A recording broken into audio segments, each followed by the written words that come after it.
3月20日，十字架的預影，流淚的審判。以賽亞書16章4到5節。讓摩押那些被趕逐的人與你同住，求你作他們的隱密處，使他們脫離毀滅者的面。勒索人的必要終止，毀滅人的也將止息，欺壓人的必從這地滅絕。第5節，必有一個寶座在慈愛中建立，必有一位憑信實坐在上面，就是在大衛的帳棚裏，他必施行審判，尋求公平，並且迅速行公義。智君係一間學校嘅校長，佢以公正同嚴明嘅辦學風格而出名，而佢對每一位學生都係一視同仁，無論係好嘅學生或者壞嘅學生，佢都會公正嘅處理。智君心愛嘅兒子喺同一間學校返學，佢係一個聰明但係頑皮嘅孩子。有一日，佢嘅兒子喺學校犯咗一個大錯，不但破壞咗學校嘅物品，更加弄傷咗同學。學校嘅師生都喺度等住睇下智君佢會點樣處理呢件事。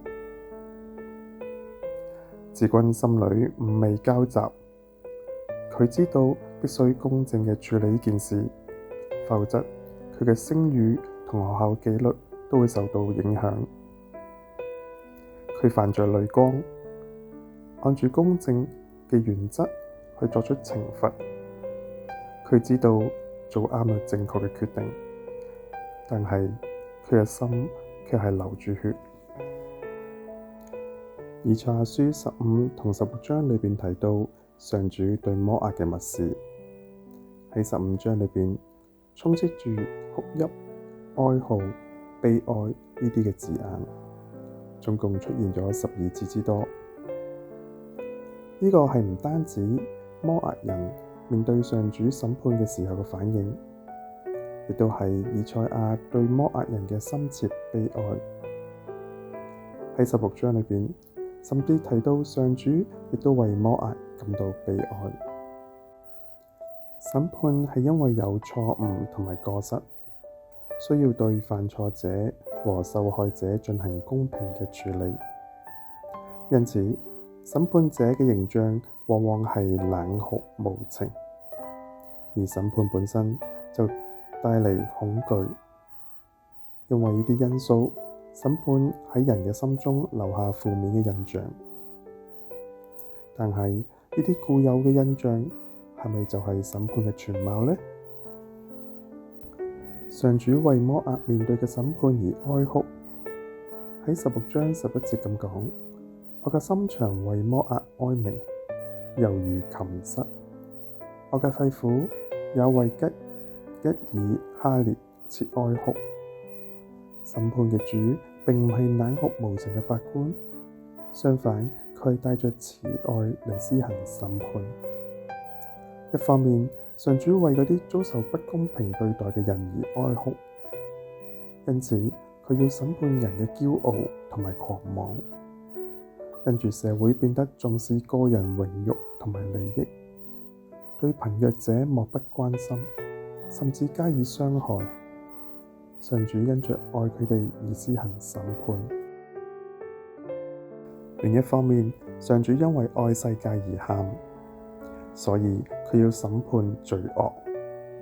上主創造世界係出於愛，希望人同萬物喺佢嘅愛中得到豐盛。但係人以自己嘅慾望製造偶像，所以偶像崇拜卻係扭曲咗世界，使到權力同財富成為一切嘅中心，帶嚟嫉妒同仇恨、驕傲同爭競、自私同不滿足。為咗讓世界喺愛中延續，上主要對邪惡施行審判。上主審判嘅淚水包含咗美好嘅願景，要讓世界恢復愛同公義。喺16章5節咁講，必有一個寶座在慈愛中建立，必有一位憑信實坐在上面，就是在大衛的帳棚裏，他必施行審判，尋求公平，並且迅速行公義。耶穌基督因為愛世界而承擔上主嘅審判，佢經歷咗人嘅背叛，面對不公義嘅審訊，喺十字架上承受罪嘅刑罰。佢甘願承擔呢啲一切，係因為看見每一個真誠悔改嘅人能夠恢復愛同公義嘅生命，甘願順服聖靈嘅塑造，喺世上活出天父嘅旨意。默想反思，當你想到審判主嘅時候，你腦海中浮現嘅係乜嘢嘅形象呢？而上主為摩押哀哭，又帶畀你乜嘢感受同埋反思？上主嘅審判係為咗恢復愛同埋公正，呢個心意點樣影響到你對上帝救贖嘅理解，以及你喺生活中嘅信仰實踐呢？